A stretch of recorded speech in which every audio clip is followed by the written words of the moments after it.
tantangan terbesar yang nggak pernah kamu lupakan? Terseret legal juga. Oh pernah ya? Pernah, iya. Mengunjungi teman-teman pebisnis lainnya. Itu pertanyaan yang paling sering ditanyakan itu seperti ini. Udah punya berapa cabang sih? Dan apa yang membuat kamu tetap bahagia ketika kamu berada di titik terendah dalam bisnis atau bangkrut atau apapun itu, dan kamu masih bisa bersyukur terhadap kehidupan ini gitu. Itu dia bilang gini, emang bisa lu buka bisnis patisserie, kue-kue Eropa, emang ada yang beli gitu?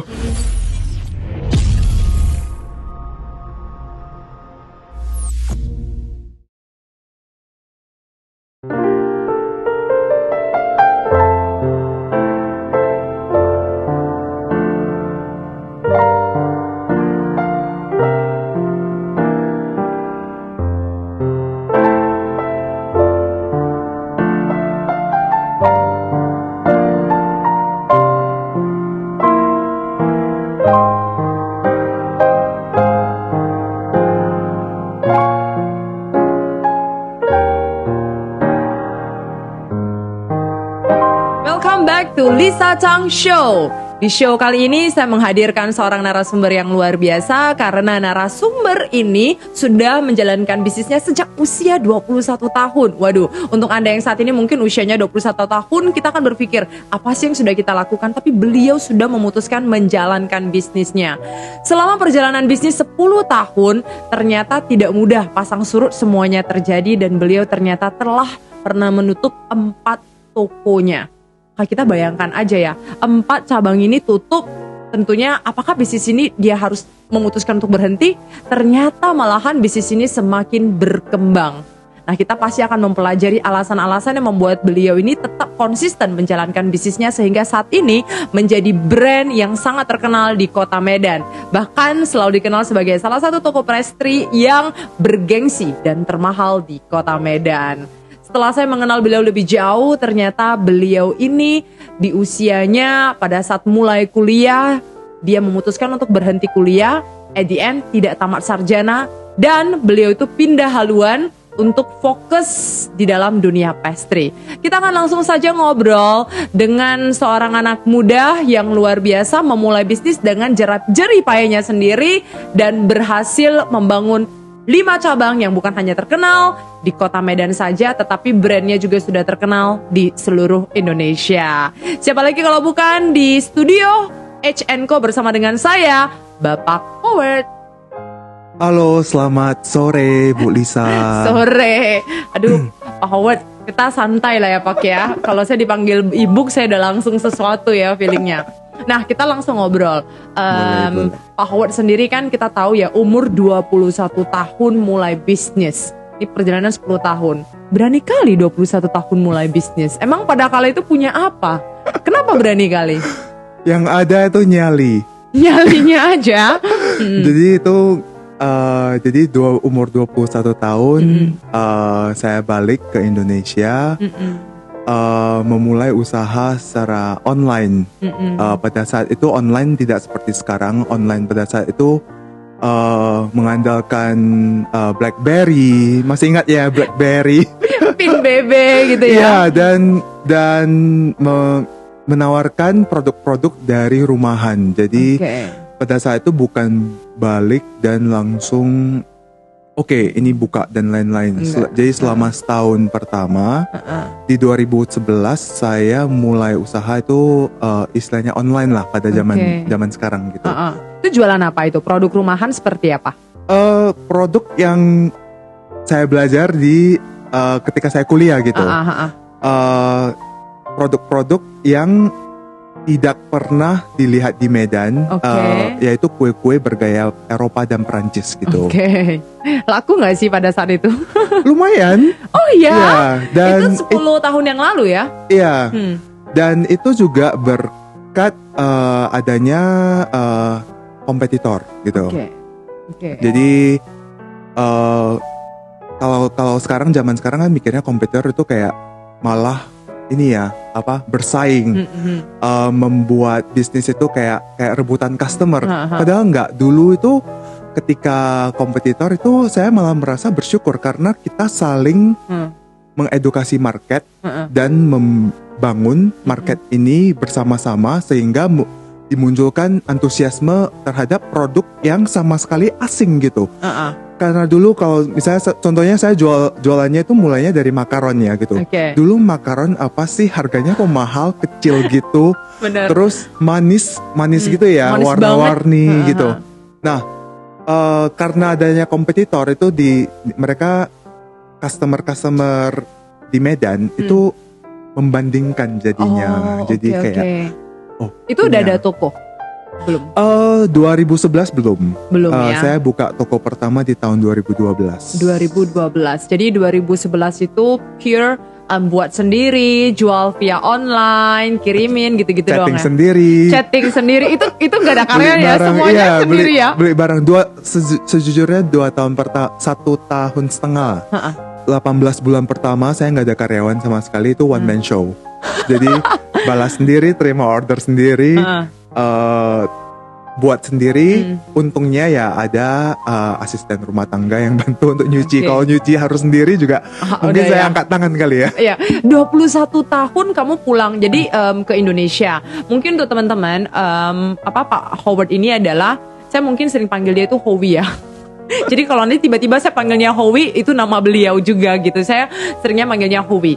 Nah, Pak Howard ini kebetulan memang dulunya itu adalah kuliahnya di dunia hospitality. Jadi sempat berhenti kuliah, makanya nggak tamatnya sarjana. Padahal anak laki-laki satu-satunya, dan nggak tamat sarjana malah memilih untuk mengambil dunia pastry. Dan pulang langsung bergaya, mau bisnisnya pastry. Itu berhasil gak sih 18 bulan itu? Apakah gara-gara ada itu baru hari ini ada H&Co?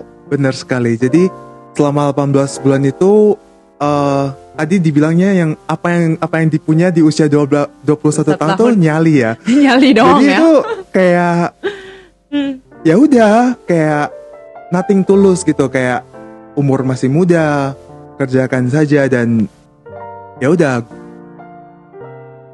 dibuatlah bisnis secara online. Dan pelan-pelan ketika saya melihat itu menghasilkan, jadi saya mulai beranikan diri untuk membuka dapur dulu. Membuka dapur itu masih nyempil di dapur rumah. Enggak, jadi dari dapur rumah ke dapur sedikit komersial.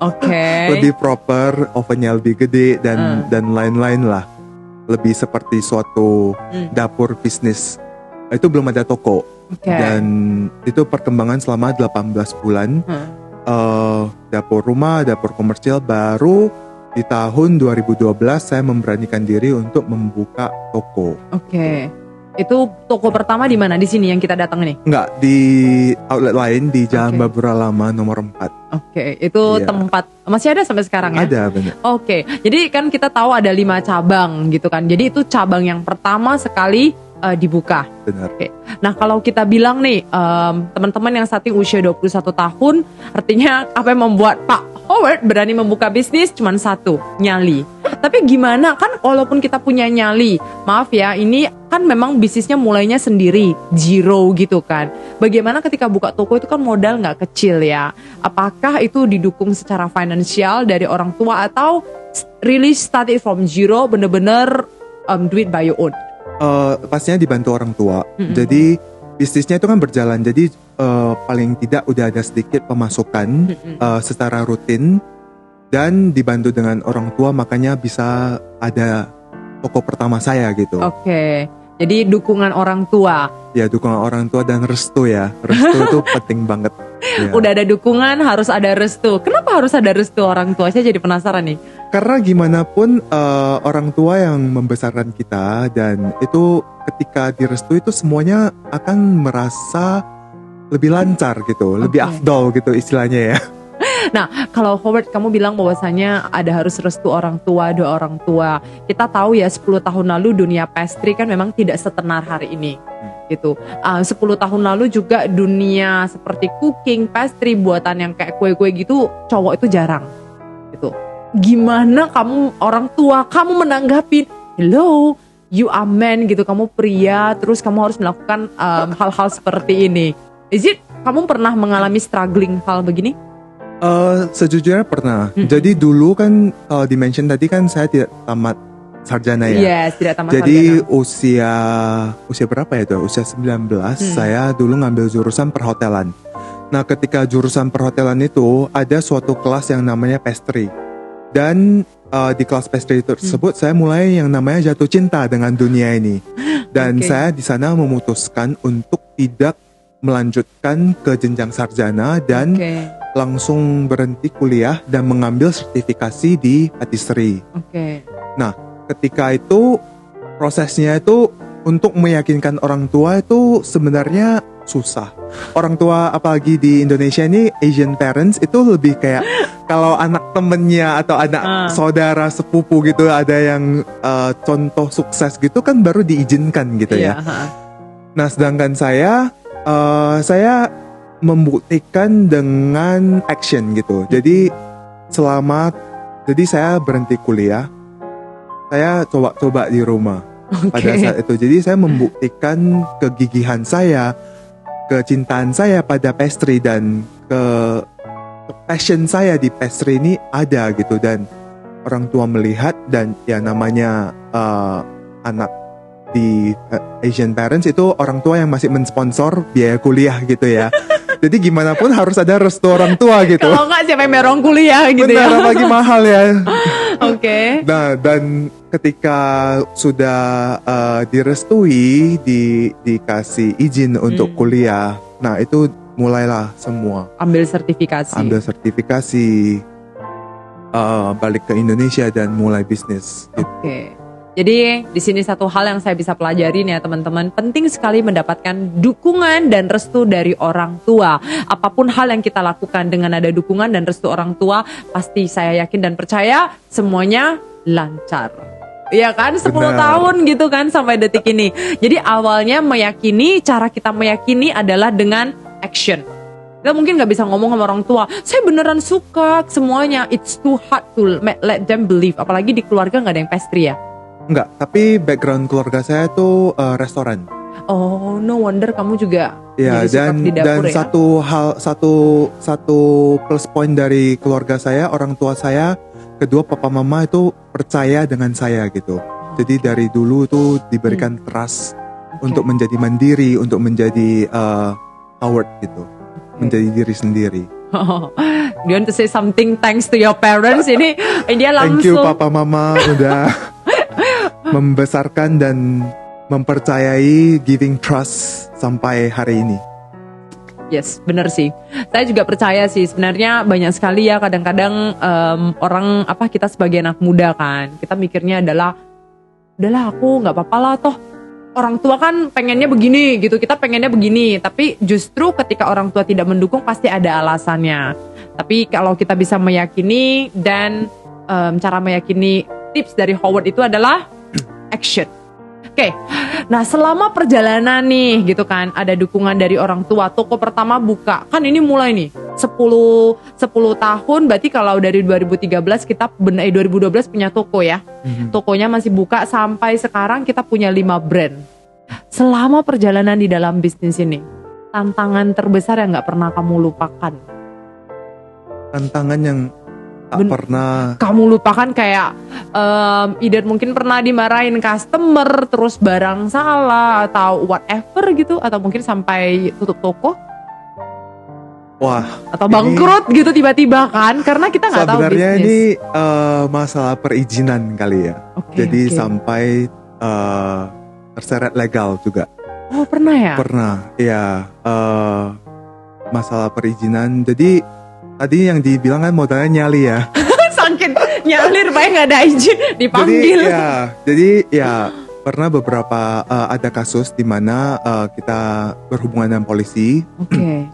Jadi salah satu produk kita tidak memiliki izin edar gitu. Jadi ketika itu kita dipanggil dan diselesaikanlah secara hukum gitu. Jadi kita sebagai masyarakat Indonesia yang taat, jadi saya terima konsekuensinya dan sejak saat itu saya sangat Hati-hati. patuh, bukan hati-hati, sangat Patuh. patuh terhadap peraturan yang berlaku di Indonesia. Semua izin saya kelarkan, semua Ya. apa ya, ada izin, ada Surat-surat yang legal, halal, MUI gitu udah ambil ya? Iya, dan semua itu diselesaikan secara profesional lah gitu. Oke. Ya, saya ingat sih, Hobi kemarin pernah nanya kan yang tentang gimana sih ngurus izin ini, ngurus izin itu gitu. Kalau nggak salah kemarin kita ngobrolnya di grup, saya udah lihat. Di sini saya bisa melihat ya gimana dirimu itu senantiasa membuat bisnis kamu itu berkembang, semakin berkembang, dan mengevaluasi diri. Jadi satu pembelajaran, kalaupun kita ketemu masalah, kita tidak menjadikan masalah itu membuat kita berhenti berbisnis. Justru kita mengevaluasi Dan membuat itu sebagai sebuah pelajaran, sebagai sebuah experience. Iya. Karena itu bagian dari bisnis juga sebenarnya. Benar-benar terima konsekuensi. Sekarang semua izin udah selesai lah ya. Udah. Itu kalau nggak salah urus sendiri juga gini. Dia benar-benar cari tahu semua ya. Iya, banyak Oke. banyak soalnya kalau dibilang saya lumayan hands on di bisnis. Jadi apalagi soal administratif itu lumayan lengkap semuanya, lumayan terdata lah istilahnya. Iya, Dan ketika izin itu lengkap dan terpenuhi semuanya, itu berbisnis di Indonesia juga jauh lebih gampang gitu. Benar. Urus izin sebenarnya susah nggak sih? Karena inilah ketakutan orang-orang kan. Sebenarnya urus izin untuk bisnis pastry seperti ini harus ada izin apa aja. Mungkin ada yang mau bisnis pastry ini, dia Ya. lagi mendengarkan kan. Dia pengen bisnis pastry, apa izin yang harus mereka punya? Nah, kalau balik pertanyaan pertama, buat izin sebenarnya susah nggak sih? Jawabannya enggak. Karena izin itu asal benar dan tidak melanggar poin yang diminta oleh Sesuai peraturan, dalam mengurus si izin tersebut, itu sebenarnya ya mudah. gampang-gampang aja gitu. Oke. Dan izin itu sebenarnya apalagi di tahun 2021 ini sangat mudah dengan online semuanya. Apalagi kemarin adanya Omnibus Law yang Iya. memudahkan semua pelaku bisnis untuk memproses izin-izin gitu. Dan sekarang juga jauh lebih transparan.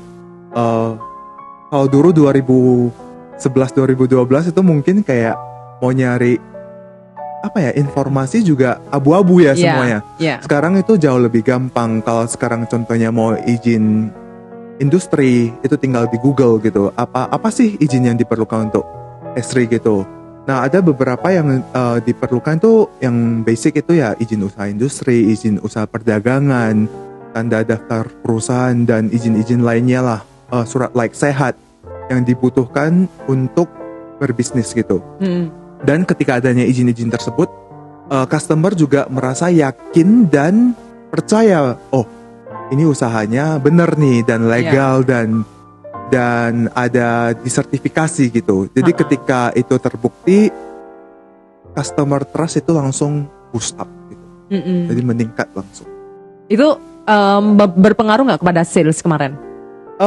Begitu udah ada Kalau izin semuanya kan? sebenarnya lebih ke confident diri ya. Oke. Lebih confident diri karena memang saya terdaftar, saya punya izin, dan ketika saya gas itu artinya langsung kayak melesat gitu. Kalau dulu kan kalau saya gini belum punya izin atau Apa yang membuat kamu dulu tidak ngurus izin atau karena nggak tahu? nggak tahu sebenarnya. Oh. Karena dulu modalnya tuh Cuma nyali. nyali. Nggak tahu pokoknya Jadi kan. pokoknya itu kayak yang dikerjakan tuh hanya gas duluan gitu kan. Pokoknya saya Nanti buat jual gitu. jual dan apalagi di ini ya, istilahnya ada dulu istilah orang-orang buat aja nanti kalau ada masalah baru diurus Urus gitu ya. Tapi ya namanya sesuai dengan perkembangan Sesuai. zaman, semua harus transparan, legal Benar. itu semua harus diurus. Benar agree. Dan tapi ini jangan karena seperti begini teman-teman juga nyali nggak urus izin dulu. Saran saya sih tetap waktu kita mulai urus aja izinnya karena memang sekarang transparan sekali ya. Transparan, saya setuju sih. Saya secara pribadi juga urus bisnis saya. Kita urus izin mudah kok, gampang selama yang tadi niat kita memang benar untuk berbisnis, untuk berdagang. dipegang, semuanya transparan. Oke, itu tadi saya penasaran, kapan itu kejadiannya kamu terseret ketemu polisi? Itu masih di usia awal-awal 20-an? sih. Itu masih nyalinya digetarkan gitu ya.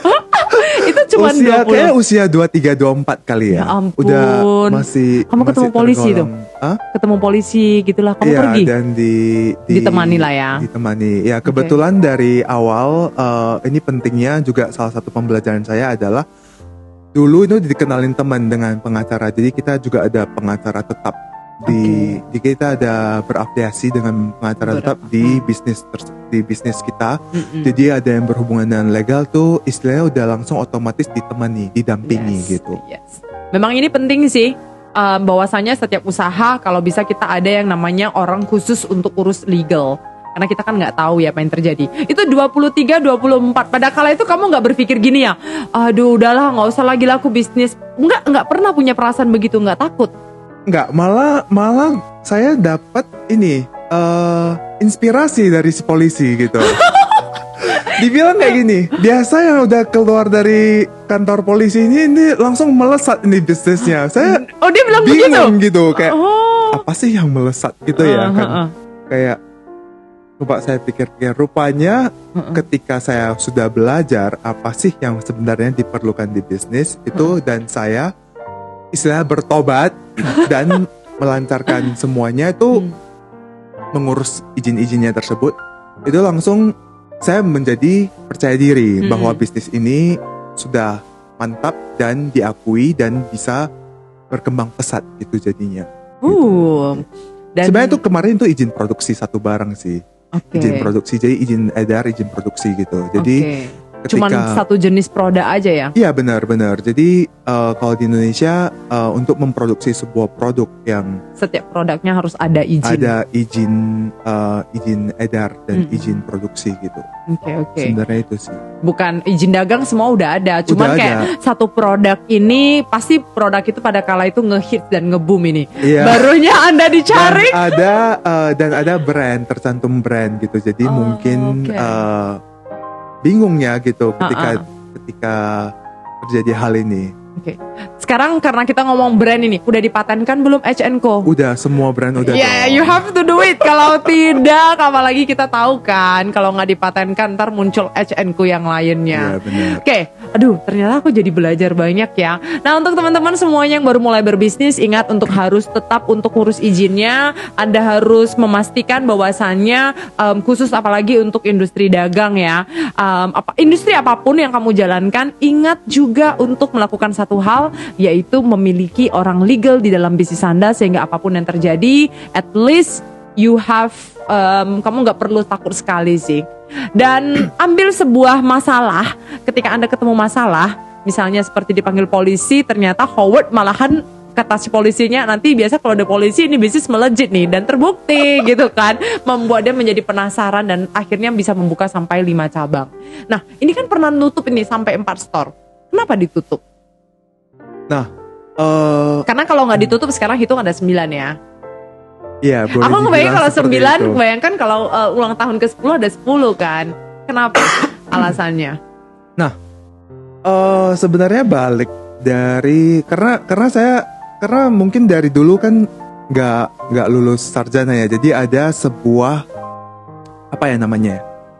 keingintahuan yang berlebih selalu. Jadi kayak ada goal yang belum dicapai gitu. Dan goal tersebut membuat hidup sehari-hari itu kayak mencari sesuatu validasi atau sesuatu apa sih yang kurang gitu. Dan itu saya cari dengan cara belajar. Nah, belajar itu saya ngambil kursus.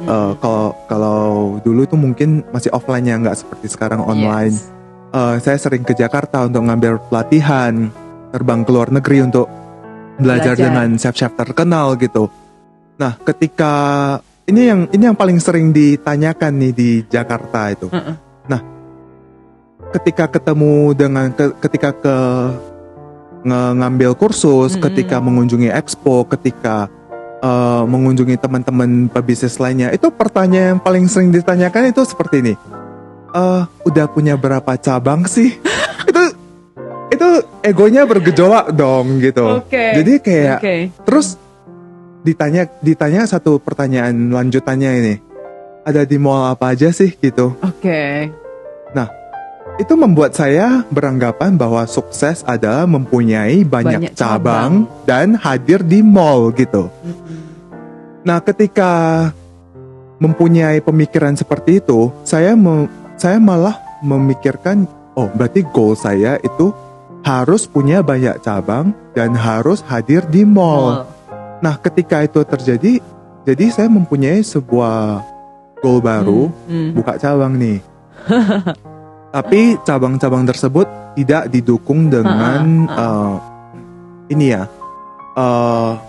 research yang mendalam gitu, di mana research itu biasa kan kalau kita melihat mall itu siapa sih yang datang, lokasi kita di mana, apa yang mau kita jual. Nah, kalau di mall itu namanya kan yang datang kan general ya, dari semua golongan masyarakat, dari semua spending powernya itu semua ada gitu. Sedangkan produk yang seperti yang dibilang pastry termahal, gimana sih bisa survive di mall? Sedangkan orang-orang di mall itu tidak dengan lewat saya mau beli pastry, enggak seperti itu. Jadi researchnya itu enggak dilakukan gitu. Dan dengan adanya mental nyali tersebut juga, buka di mall juga. Buka gitu. Oh ya, pernah buka di mall mana? Beberapa mall Medan. Seperti Center Point, Sun Plaza gitu kita pernah buka dan keduanya udah tutup gitu. Oke. Iya. Nggak survive ya? Iya, dan karena seperti tadi lo tidak melakukan market research, tidak tahu sebenarnya siapa sih customer kita, siapa sih calon-calon pembeli kita, dan ditambah dengan ego di mana sukses itu sama dengan buka toko gitu. Buka cabang gitu. Cabang sebanyak-banyaknya dan harus ada di mall. Itu harus ada di mall gitu. Ini memang karena ditanya orang ya, udah berapa cabang? Itu bukan 1-2 pertanyaan, itu hampir di semua supplier yang saya temui dan hampir di semua kursus atau pembelajaran itu kayak udah berapa cabang, di mall mana aja gitu. Sejak kapan kamu mulai merasa bahwasanya I think this is not my goal? Semenjak 2018 sebenarnya. Berarti kamu baru insafnya untuk tidak fokus buka cabang lagi, tapi fokus untuk mengembangkan bisnis ini bukan dengan bukan change goals ya, tapi redefine the success. Redefine the success. So what is the definition about success right now for you? Nah, kalau dulu kan kalau misalnya kan papa saya, orang tua saya background bisnisnya adalah restoran. Tipenya enggak. Jadi papa saya punya beberapa bisnis, tapi bisnisnya mempunyai kesamaan, yaitu buka offline store, buka toko, nunggu datang beli, dan artinya sukses gitu. Nah, lama-kelamaan sesuai dengan perkembangan zaman itu nggak berlaku lagi. Buka toko itu udah lewat lah zamannya gitu. Zaman sekarang adalah meng-approach customer, gimana kita mencari customer untuk datang ke kita gitu, bukan buka toko dan mereka datang gitu.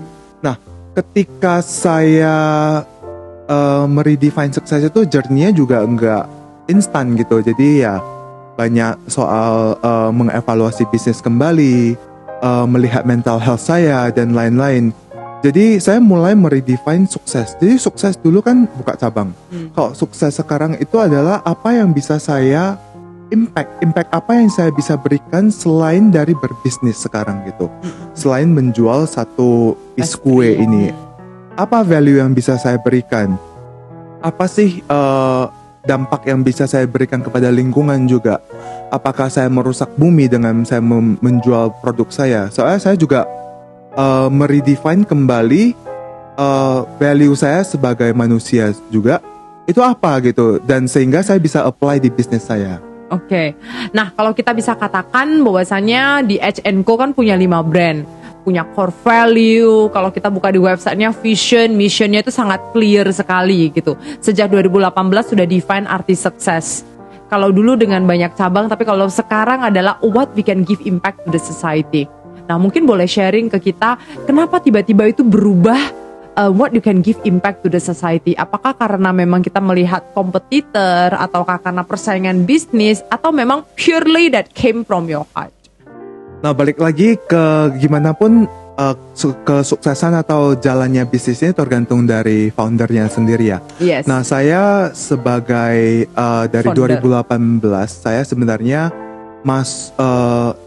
mengengage mentor saya. Jadi saya mencari seorang coach untuk mengcoach saya sendiri sebagai founder bisnis untuk membangun dan mengembangkan bisnis saya ke depannya gitu. Nah, ada satu pertanyaan yang ditanyakan ke saya gitu. Dia tanya begini, apa sih yang membuat kamu bahagia? Kata kuncinya bahagia ketika kamu berada di titik tertinggi dalam bisnis kamu dan menghitung uang kamu dan kamu merasa puas. Dan apa yang membuat kamu tetap bahagia ketika kamu berada di titik terendah dalam bisnis atau bangkrut atau apapun itu, dan kamu masih bisa bersyukur terhadap kehidupan ini gitu. So deep. Itu saya nggak bisa jawab. Saya nggak tahu apa jawabannya. Saya nggak bisa menjawab pada saat itu. Dan diminta untuk. Jadi itu adalah sebenarnya pertanyaan untuk menjadikan dia mau coaching saya atau enggak gitu. Iya. Dan ditanyakan apa sih di 2011 itu ketika kamu memulai bisnis, intentionnya apa gitu? Apa sih tujuan di bisnis kamu itu apa sih? Kalau sekarang kalau bicara 2021 gini, startup bisnis itu startup kan sekarang adalah untuk memecahkan suatu masalah gitu. Yes. Dibangun untuk memecahkan suatu masalah. apa gitu. Yes. Kalau dulu saya buka toko bermodalkan nyali, apa ya yang mau saya pecahkannya? Kayaknya nggak ada. Kayak nggak ada Yang penting gitu. aku udah bisa Iya. mengaplikasikan pastry Dan tersebut. dia tanya apa sih percikan api yang nyala api di dalam diri Kamu. Howie di 2011 itu yang membuat mau menjalankan bisnis gitu. Itu juga nggak ada jawaban. Saya juga nggak menjawab nyali pada saat itu. Saya juga nggak tahu gitu. Jadi kayak apa ya? Saya merasa doing the business day by day itu kayak ya Just do gitu. Without having a clear goal. Jadi sebenarnya pada saat itu buka bisnis nggak tahu tujuannya itu apa. Jadi sebenarnya pada saat yang saya bilang buka di mall, buka cabang yang banyak, tujuannya apa sih? Saya nggak tahu gitu. Saya nggak tahu sebenarnya company ini mau dibawa kemana. Makanya saya merasa itu kayak jalan di tempat gitu jadinya. Dan itu dan pertanyaan-pertanyaan tadi itu menjadi suatu tamparan keras untuk saya dan mulai menggali diri dan memahami diri dan memahami si bisnis ini. Apa sih yang mau saya ciptakan? Apa sih yang mau saya buat di bisnis ini? Tujuannya apa sih? Dan goal kedepannya itu apa sih? Nah itu baru pelan-pelan saya gali deep down dan ketemu jawabannya. Oke, boleh kita sharing jawabannya? Boleh. Nah, jadi kan kita punya banyak brand nih. Jadi jadi ya akhir kata saya ini sih. Akhirnya saya diterima karena coach saya itu mau melihat ada potensi lah gitu. Jadi dari potensi itu digali apa aja sih yang saya punya gitu. Jadi rupanya dari awal itu intention berbisnis saya itu sudah negatif energinya gitu. Jadi tahu nggak dulu awal mula kenapa saya bisa balik ke Medan dan membuka bisnis? Itu ada suara teman saya ketika kuliah. Itu dia bilang gini, emang bisa lu buka bisnis patisserie kue-kue Eropa yang nggak dikenal di Medan karena Medan tuh kenalnya kue basah dan ini ya kue-kue jadul gitu yang tradisional gitu. Emang ada yang beli gitu. Nah di sana tertantanglah ego saya gitu kan. Jadi sebenarnya suara itulah yang membuat saya membuka bisnis gitu di awal. ditambah nyali. Hmm. Nah, ketika 2011 suara itu muncul, itu kan adalah mau membuktikan kamu salah, saya benar gitu. Iya. Nah, ketika saya sudah membuktikan kamu salah, saya benar, hey, ini bisa loh buka di Medan dan ada yang beli gitu. Udah selesai gitu. Egonya udah tersiram gitu. Iya, udah negatif lah dari awal jadinya. Iya, jadi intentionnya itu nggak ada dan bukan dari dalam diri juga. Bukan dari dalam diri dan tujuannya itu nggak ada ini. Kalau dari awal itu tujuan saya adalah mengedukasi teman-teman di Medan untuk merasakan, menikmati apa yang saya pelajari di luar negeri dan saya bisa persembahkan untuk teman-teman di Medan. Itu kan intentionnya beda. Ya. Tapi itu lebih ke ego driven ya, kalau boleh dibilang seperti itu. Oke.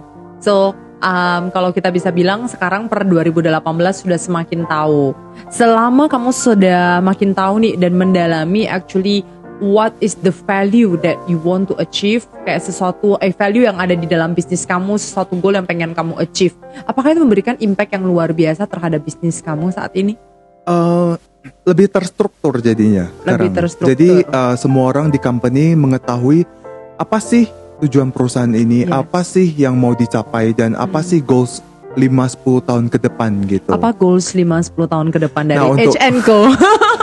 Ketika kamu menerima hadiah dan mahal, itu kan kamu merasa berharga gitu ya. Ingat dan mahal itu. Produk lainnya kalau dibilang produk kita menggunakan kualitas ini bla bla bla, itu bullshit. Semua orang akan mengatakan produk saya itu paling bagus. Semua memutuskan Pak Toko sekarang memang hidupnya sangat fokus sekali di dalam bisnis H&Co. Ya, 100%. Ya, karena ini my baby gitu. Anak.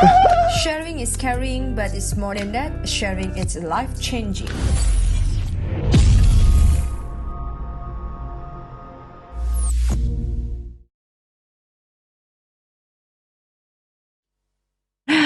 Untuk teman-teman yang mendengarkan Lisa Chang Show, kalau Anda merasa acara ini bermanfaat, biasanya orang selalu bilang, berbagilah selama Anda masih bisa berbagi. Jadi cukup klik aja tombol share kepada teman Anda, copy linknya, kasih tahu kepada mereka untuk dengarkan podcast ini. Akan lebih indah lagi kalau Anda bisa bantu saya untuk klik the notifications, loncengnya, supaya setiap Sabtu jam 8 malam kita bisa bertemu dan malam minggu bersama.